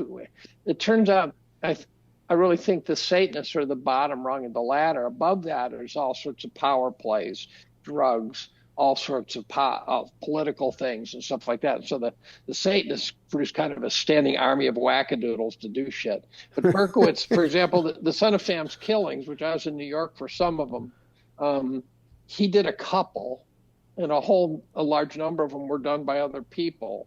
And they ultimately trace it to this guy named Maury Terry, traces it to satanic cult networks that trace to Manson and all sorts of different networks that persist to this day, actually. And the connections are spectacular. There's obviously there are threads connecting them. So it turns out the problem with it, there were supposedly 22 people who were tied together. So when Berkowitz first got arrested, they got arrested, he said, I've been waiting for you, right? They literally, poke a gun in the car and he says, I've been waiting for you. And his apartment's all fucked up and he looks like a wackadoodle. And when they interview him, he acts like he's completely psychotic. And then amazingly, about a year or two later, he's talking to this journalist. And and he's losing his psychosis very quickly. And all of a sudden he's not insane at all. And he starts throwing out these cryptic hints. He starts talking about crimes that he shouldn't know about that were committed by this group. And he says there's thousands of them. And so just tracking something like that, for example, can take huge resources. Yeah. And you're, in some sense, I don't know if these guys are Satanists or not, but they are a conspiracy, a vast network. One of the problems that they had with the network and these are networks, they have like hubs in North Dakota and Los Angeles, and it's really a very complicated, and one of the things they do is when someone becomes risky, like they're hot on someone's trail, they just whack them. So the 22 that Berkowitz said were in this immediate cult, at least half of them got whacked before they could get anything out of them. And why didn't Berkowitz get whacked? Because whacking someone in prison is the easiest thing to do. Well, it turns out he wasn't ratting out anyone who was alive. Hmm. And he says, I can't rat out anyone who's alive. But he was terrified, actually. He one of the reasons he was mad when they talked to some cop and he'd spill his guts and he'd say, I'm not talking to you anymore. You just fucked up. And so at the end, like 10 years later, there's an inside edition on him where they interviewed him. He's still alive, isn't he? Yeah, I think so. And in it, there's these weird connections. So it's sort of like, and this is true with politics too, right? So, the reason I'm reading about it, because I think the two are the same network. I really do think the political system is filled with people who are so profoundly compromised. And so what you're trying to do is get justice out of a system that is like trying to say, well, why don't we just go, arrest Sam Gotti? And you go, because it doesn't work that well. I mean, it takes a huge amount of work and to pull one of these organizations apart. Mm-hmm. I think they're all. I think the CIA and the FBI. I think they're all organized crime, and some of them pretend to be legit. Someone said the difference between the FBI and the KGB is the KGB never professed to be legit. Well, you do have to wonder what John Ratcliffe is doing. He's been awful quiet. Well, Comey's in trouble, right? Look at the shit. Comey has neo-Marxist roots. Goes back to the Frankfurt School. Bad roots. And then all of a sudden his daughter's involved in Epstein trials and Ghislaine Maxwell trials and stuff like that. And you go, Comey's daughter, how'd that happen? And then Comey does the 86-47 thing in the sand. You saw that this week. And then pretends like he didn't know what it meant. And I'm going, you're the head of the FBI and you don't know what 86 means? You don't know what 47 means? I don't think so. I mean, it's plausible deniability. I saw a video of Gretchen Whitmer from 2020 or something like that during COVID. She had a little 86-45 thing in the corner of she did? Yeah. I was like right there. She's like on CNN or whatever, but in the corner down there, she had a little thing that's at 86-45. It was like there was like a kid's candle you would see on it was that kind of thing. Right. Like it was a little piece of plastic. But it could easily have been made out of wax, right? That kind of thing. Yeah. I think that Comey is going to go through the process. I think that they are going to at least put him through some kind of process that's going to cost him his book royalties at least. Well, it's interestingly enough, he's not. It's possible he had to throw himself under the bus. Maybe that whole thing was this. Maybe that was like when Prince Andrew did his interview that looked awful. Maybe Comey was told, now it's your time. You're going to go up and make an asshole of yourself, and then we're going to raise holy hell, and you're not going to go to prison, but you're going to fall on your sword. Well, we'll see what happens. He's always been a very loyal Clintonista. Always a very loyal Clintonista first. And what I wrote in my blog this morning, Friday morning, was that the original sin that Jake Tapper turned into the title of his book. Speaking of douchebags. The original sin really is Hillary Clinton. It all starts with her being running behind in the 2016 election and ginning up the Russia collusion thing, and absolutely everything that the Democratic Party has done since the summer of 2016, has been in one way or another an ass covering operation that included some other sort of political crime. And Their And that's it all crime, what run- their is. their and it all crimes go runs through, so and it far all runs through back. MI6, and every bit of it runs through MI6.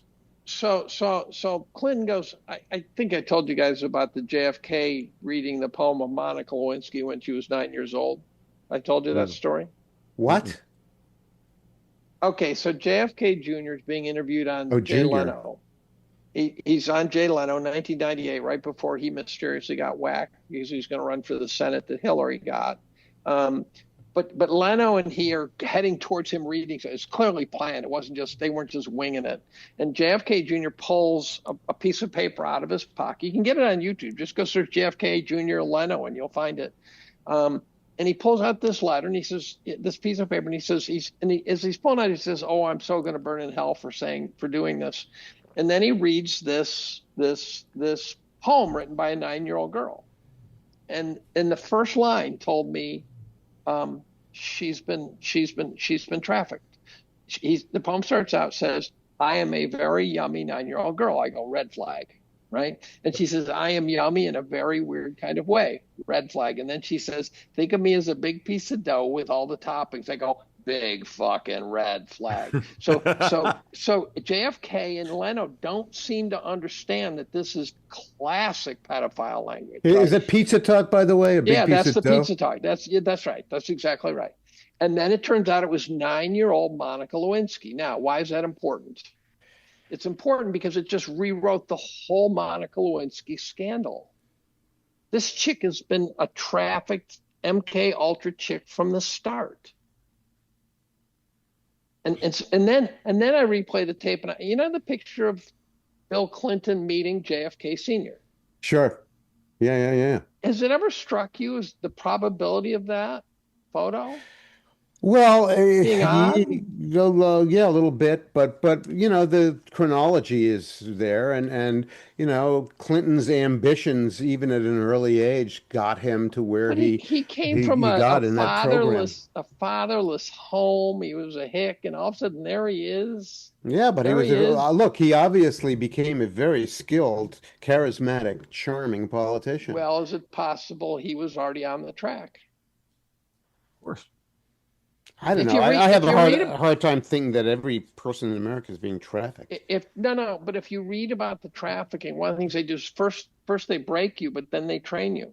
Mhm. So I was on a Zoom call with Kathy O'Brien, which if you've paid attention to this shit, she's famous, and a woman named Juliet Engel. And I was quizzing Engel about her memories and things like that. But they break you down, and she ended up getting an MD degree. They build you back up. They Jason Bourne, they build you back up. And I've talked to Brian extensively about this. He says it's a science at this point, breaking you down. They break you down in awful, awful ways, and then they build you up. What do we know about Monica Lewinsky? She was just a kid in some kind of middle class Jewish household in Los Angeles. It doesn't seem that doesn't add up. That's where the kids come from. That's the most astonishing thing. They're coming. If you read about this shit, what you find is that the kids are coming from what seem like normal middle class families, and on the weekends they're being sent out. The families are trafficking them. When you read this shit, you just can't believe it. But I've had, again, what's in it for the families? Yeah, do they realize it? Do they know where they're being sent to? Yes, they do. The families are themselves in it. It's a multi-generational clusterfuck. And so the families traffic their kids in. You've researched a lot of this, and I have researched none of it, so I don't really know. What you'll find is... this is not my skeptical phase. This is my absorbing phase. Well, so what you find is that it's so incredible that you can't process it. But the people who have processed it, like Church of Scientology is a total recruiting tool for wackadoodles to do bad shit. The Church of Scientology is an unbelievably bizarre organization. And so what you do is, so if you listen to these survivors, they get shredded. I mean, I'm talking tortured. abused. The satanic shit, I think, is part of breaking their will. They get dissociative identity disorder, DID, and they have all these different personalities. They get fragmented, and then they sort of piece them back together, and they go, "You're going to be an assassin." And like Annika Lucas, who's one of the more famous ones, said, we were all taught to kill. We're all taught to kill. And then there's other ones that go, oh, this one's fantastic. This one's a sociopath. So some are trained to be espionage. Juliet Engel said that her job was to target important people. She was kind of an Epstein type, but she wouldn't know who the person was and why, but she'd be pointing and say, that's the guy I got to get the dirt on. Do you have any reason to believe that the Biden family was involved in any of that, or? I think, well, first of all, you've got the problem with Joe's daughter and the shit she wrote in her diary being weird as shit. Then you got those pictures of Joe with Jill, where Jill doesn't look a day over 16. She was their babysitter, and heaven only knows. Wasn't she married at the time that they carried on? Well, one could argue that maybe they carried on when she was 16. Okay, that was years before, his wife was. She was their babysitter, right? And that seems. She seems like an utter tramp now. Well, she seems sociopathic, right? Yeah, and she seems like she hates Joe. Well, not just that, but she left him. Yeah, she left him in harm's way because of her desire or her taking commands from someone. So I've gone down this rabbit hole. And it's a very difficult rabbit hole because you almost never get anything 100% definitive. Right. It really requires extrapolations over information gaps and things like that. But I think it's undeniable. It's just that you never know when you're being duped and when you've got a real case. But there are definitely these networks that have been uncovered. One of the most interesting ones to me is the Finders. Because 3 independent police organizations got onto the same network independently of each other. And then the FBI came in and wrapped it up and it was over. Nothing. Are these all internationally connected to each other? Because I'm assuming they're all, well, there's degrees, right? And so it's, and some are internationally. I think Europe has a bigger problem than the US because of its bloodlines and its ancient histories and its royalties and shit like that. I think the entire royal family is fucked beyond comprehension. I think the entire royal family is just bizarre. I think Prince Andrew is just the tip of the iceberg. And Belgium has a particularly acute problem. But for example, there's this, it's called harvest season when there's a crisis. So the Clinton Foundation was harvesting kids from Haiti repeatedly, I think. That's their Haitian connection. And several Clinton Foundation members got thrown in Haitian prisons for it and they had to go bail them out and shit. A woman named Laura Silsby. Jeez. And this is above the fold news. They had to go get her out of a Haitian prison must not be fun. Yeah, I wouldn't think so. But anyway, Haitian society wouldn't be fun, right? Compared to Haitian prison. Well, where's there a crisis? So supposedly Eastern Europe has been a terrible source because first of all, it's kind of third world. Second of all, the kids are appealing. Blonde-haired, blue-eyed kids bring a lot of money. A guy named Ted Gunderson, who was a shortlister to run the FBI, said that back in 1992, he said a blonde-haired, blue-eyed kid will bring $50,000 on the open market. And so where would you get kids now? Well, let's start with Ukraine. Ukraine was already a trafficking hub, and then the Ukraine war starts. Where do you think all the orphans went? Right. And this is the problem. Now it's no different than in Poland or Hungary or any of these other places in the 90s. But the official numbers, whether it's FBI, CIA, various organizations on trafficking, are like in the million people a year, million kids a year. Those are official numbers. They all accept those kind of numbers. And then you say, name one person who's been arrested for receiving one of those kids. Zero. If I can name one. I can name some now, but the one that people might get was Denny Hastert. Okay. Right. Former Speaker of the House. That's right. Again, there was this famous interview of a guy named Janda. So I'm on the Zoom call with these 2 generals. And one of them happens to mention Janda. I go, wait a minute, orthopedic surgeon, right? And he goes, yeah. And I go, is he a good guy or a bad guy? And he goes, oh, he's a real good guy. And because Janda was being interviewed, and he was undersecretary of something to do with health, and I think it was under Bush Jr. And he's sitting there the first week on the job with a guy inside the Beltway, and the guy says, whatever you do, never go to a private party, never. And Janda says, why? And the guy says, because you'll wake up in the morning in a total fog, you won't know what happened, and you'll have a Polaroid clipped to your shirt with you and a 5-year-old. And then that hit me like a truck, because I realized they don't have to corrupt you. They just have to slip you a Mickey into your drink. Mm-hmm. That's all they need to do. Do they Do you teach think that somebody would have kind of figured that out, gone to a private party, managed to not drink anything, right? And figured And out then you wind up in the what's East going River. on? Well, And then they end up or in the Mike East up, River. or Mike up, or I Mike up, wouldn't or think that camera they'd all up? be killed. They're cement galoshes and like the whole thing just. Well, No, it's like this Berkowitz. You can even read about this Berkowitz network in Wikipedia. It's watered down as shit, but it's even in Wikipedia at this point. And again, the people within the cult, as information about the cult migrated, the people got whacked. They just whacked. And pretty soon it's like the 9 cops who saw Anthony Weiner's laptop. You know that story, right? 9 cops saw Anthony Weiner's laptop. Those 9 cops are now dead. Don't you think that Patel and Bongino had a little kind of deer in the headlight look when they were asked about Epstein? Absolutely. They knew they were lying. Right. They knew they were lying. They had to. I'm not sure that that's going to be the end of it.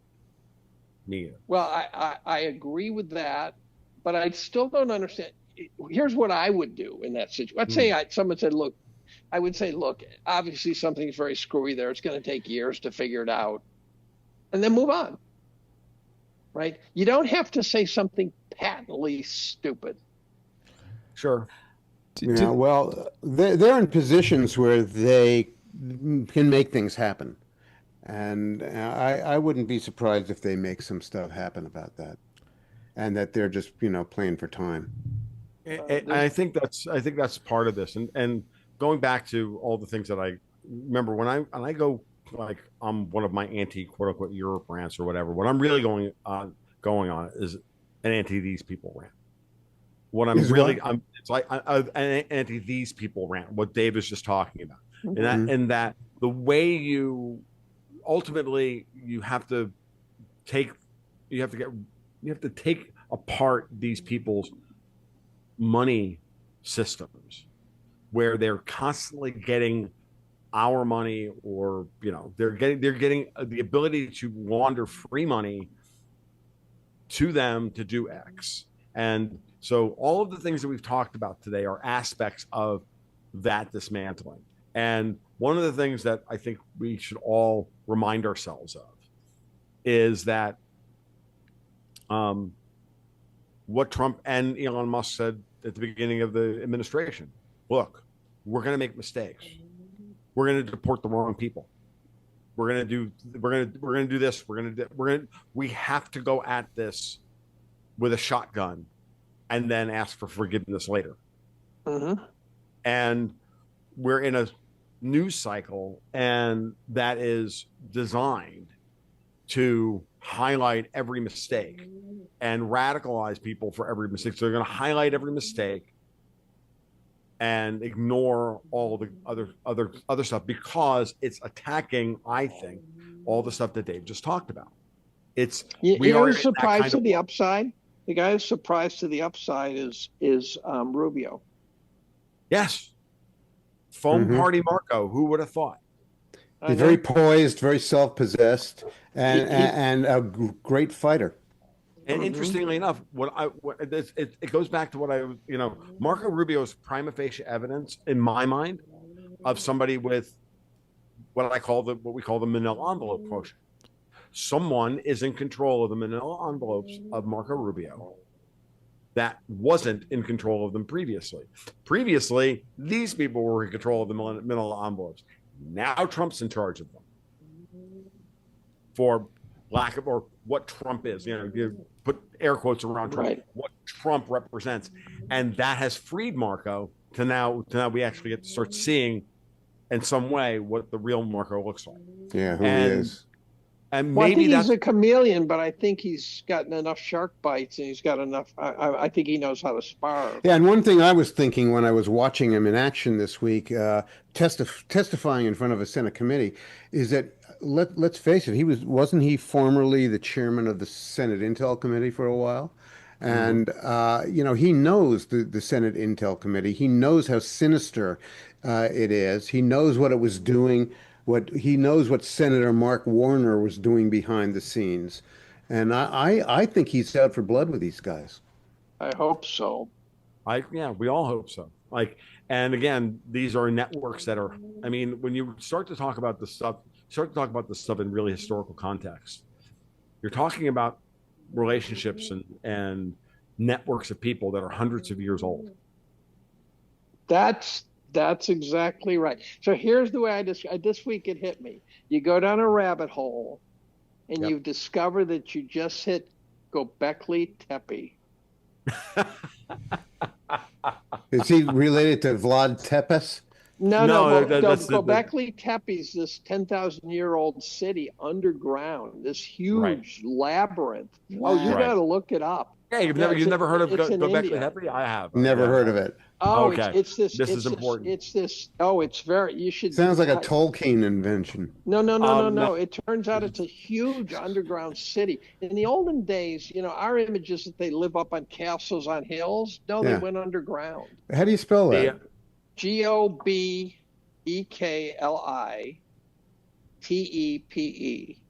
It's fascinating archaeology. It's one of the most. It's probably the most important archaeological Where is discovery. of the this century. place supposedly? I think it's in India, Turkey. No, it's in that area. What's in the Middle East. Say it It's again. tied directly into the 12,000-year disaster cycle. Say it again. Exactly. What's the it Graham called? Hancock thing.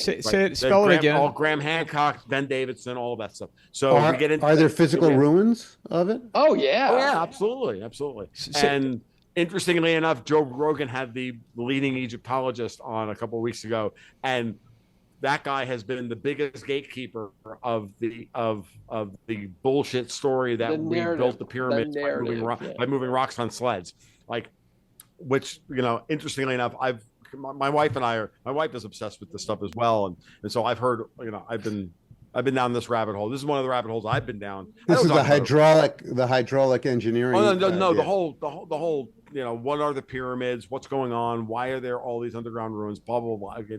We get into that stuff. We don't have time for that today. That would take a month. What Dave is using Göbekli Tepe here is a metaphor for how deep the rabbit hole of this goes. And what I was saying is that, and I had a chat with Ian Burlingame about about the history of basically what amounts to the Western conspiracy against humanity, going back to the Dutch takeover of England and all this stuff. What you come to realize is all this is happening, and now we have an American Pope. Where did that guy come from? And I'm here to say the jury in my mind is still out as to what that means. It could mean a variety of different things. We're not here yet. I'm watching Italian politics very carefully, because if I see the dismantling of the modern version of the Italian deep state at the political level, i.e., if Sergio Mattarella leaves whoever replaces him as president of Italy, will tell you a lot. But Italy is a very important fulcrum on the future of European politics. This will be the tell if he reverses the excommunication of Viganni. Viganni, the money guy in the Vatican. Right. Viganni's the guy who called out all the bad guys and called the world leaders pedophiles. There's one. Another is just on Mattarella. Remember Mattarella and Maloney and all that. What did we have last week? We had J.D. Vance not the president, but the vice president, the least powerful person in Washington, D.C., the vice president, fortify Giorgia Meloni at a summit in Rome where they summoned who? Ursula von der Leyen. I love Maloney, by the way. Ursula von der Leyen. I know she's phenomenal. I love her. And they summoned who? Ursula von der Leyen. Von der Leyen. Von der Satan. You mean von der Leyen? Okay. Von der Leyen. That's my name for her now. She's von der Satan. Von der Satan. It's like queer Stalin, like in England. He's queer Stalin. He's not, So these people are such cartoon characters. We have to create names for them. So they're self-memeing. They're self-memeing. Yeah, they are. They're self-memeing, these people. But Italy is very important because if my instinct is on what Trump is trying to do with Europe is correct. What he's trying to do is destroy the French, Germanic, Dutch cabal that runs Europe and City of London, and create rump Europe by fortifying the northern Mediterranean coast, i.e., by cleaving off Spain, Italy, fortifying Greece, blessing Erdogan's takeover of Syria and Turkey, and all of that, because the goal is you take away their physical collateral. How you beat these people is you take away their access to physical collateral. And their only source of it right now, after Trump just bought Ukraine with that quote unquote mineral deal, and the fact that most likely there's going to be détente between the United States and Russia, that's so coming. You don't think that the last thing left is Canada, which is why they had to move Mark Carney into Canada. You don't think Putin's upset with the mineral deal with Russia then? No, not at all. With Ukraine. Okay. No, not at all. Here's a funny one. Because Putin and Trump have already cut a deal to have Russian gas, to control the price of Russian gas going into Europe by having us buy Nord Stream 2 and Gazprom and Rosneft, and have so Gazprom. Jeff Sachs is very optimistic about a deal between U.S. and Russia to dice up Ukraine, and amazingly, he seems optimistic about a two-state solution in Israel. Now, here's Trump made a note about this. Yes, and Trump often seems to turn down on Netanyahu. Has anybody else noticed that every time Trump hosts somebody at the White House, that struggle sessions aren't just for anti-communists anymore, but for actual communists? Every time he brings a communist into the White House, he does a 35-minute struggle session with him. He did it to queer Stalin. He did it to Emmanuel Macron. He did it to the guy this week, the African guy, South Africa. Yeah. Ramaphosa. He did it to fucking Netanyahu twice. So here's a funny conspiracy theory. I've been tracking, the Macron married to a dude story, right? And I've been tracking Candace Owens, who's not stupid. And at first I thought she was doing a Kamala. She was doing I thought she was going down some funny path, and it turns out that she's been able to piece together that Macron's wife has an origin story that's very difficult to track, and her conclusion seems to be that Macron's wife is not only a dude, but Macron's father. Macron's dad. Yeah, I know. I saw that. Macron's father. Macron's wife is Macron's father. That sounds like that old folk song, "I'm My Own Grandpa." That's an Escher diagram. It brings new definition of the term Uncle Daddy. It's like the conspiracy theory where so they say Epstein's carcass wasn't Epstein, that one where it didn't look like Epstein, and I didn't think it did. And then someone found a guy who looked just like Epstein, who had died, who looked just like the carcass, who had died 3 weeks earlier. And it turns out there was no fanfare, no explanation, just sort of quietly went to the light. And it turns out it was Hillary's brother. I've heard that. Yeah. Oh, it really does look like the guy in the gurney. And I'm sitting there going, if I'm CIA and I got to find a body to replace Epstein, I go, oh, look at this. You can see the guy sitting there over beer going, we have got to do this one. We've got to do this. We've got to. And so one of the theories was it was just as a gag, you mean? Well, or a message to Hillary. or as a message to Hillary. But if you saw that relationship, you're going, oh my God, we can't pass on this. This is Hall of Fame shit for us. Yeah, really. And I don't even care if it's right or not. It's the funniest conspiracy theory in history, right? Yeah. I wrote about that one. That was a funny one. That was a really funny one. Yeah, it's about that time, Jim. But this has been fun, guys. This the last point is like, there's a lot going on. Watch Italian politics carefully here, and watch the new Pope. Yeah, thanks for the tip, because I haven't been paying attention. A couple of weeks ago, Mattarella came out and said he was old and he's tired and he was sick, and he was like, "I want out." And then the question, and then the first name the EU sends out there to replace him is Mario Draghi. Like he hasn't already fucked up Italian politics enough, which is a big tell. And they got a deep bench. But if you get somebody, I've got people in Italy keeping me abreast of what's going on. If we get somebody to replace Mattarella at some point this summer, I hate London. That those guys blessed, I hate London.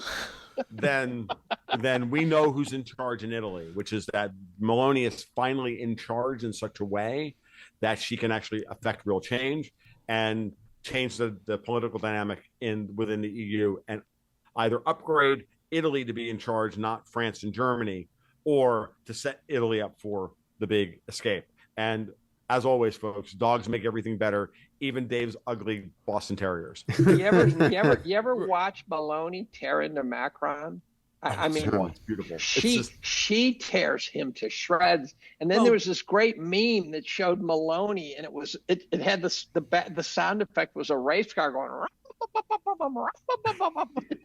And it was imitating Meloni speaking. Look, guys, you have to realize that this is something I know about this. I've talked about it before. We don't talk about it on this show when we get together all that often, but go back and look up the Treaty of Carinella from a couple of years ago, which Mattarella signed around the prime minister, which effectively gave France the ability to invade and take control of northern Italy.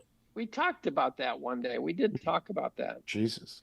And so Meloni fucking hates Macron. She hates him. And Trump is crazy about Meloni. I thought Elon was going for it, but he seems to be doing younger with. Dude, come on. Well, you got Ashley Sinclair, right? That was I'm 13 not allowed to say what I would say. The Ashley Sinclair story is very complicated, Mike. It's all about sliding in those DMs. He's all about sliding. I think Ashley's Mossad. And then right when that's surfacing, all of a sudden there's a picture, and I hate to say this because I like the guy and I really think he's very smart, but there's a picture of Ashley with Mike Pence. Right. I've never heard that. I've never heard that. What are Ashley and Mike Benz doing together? Yeah. And good question. Mike is a fountain of information. A crafts project. I've always looked at Mike as kind of as advanced recon to tell you what we're gonna be talking about next. He's got a team. Yes, he's got a team. Absolutely. All right, guys. Real quick, Tom, where can people find you? Tom, where can people find you? TFL 1728 on Twitter and Patreon/Gold Goats and Guns. We've done this before. You guys enjoy. Jim? I'm on Substack at Kunstler.com, Kunstler. My blog comes out on Monday and Wednesday mornings. Dave? I'm at David B. Collum on Twitter and YouTube and Rumble. Guys, as always, thanks my years in review are all being Bob Moriarty is putting them all in book form. Yay. He's creating an anthology. He's motoring through. We can live in the past. I'm getting immortalized. Live in the past. I'm getting immortalized because Dave's quoted me before, which is the first time you quoted me, Dave. I was like, oh my God. I literally squeaked like a little girl. It was hilarious. So, guys, as always, thanks for doing this. Look forward to the next one, and happy Memorial Day to all three of you. You too, Mike and Dave and Tom. Bye-bye. Mic drop. Guys, enjoy your weekends.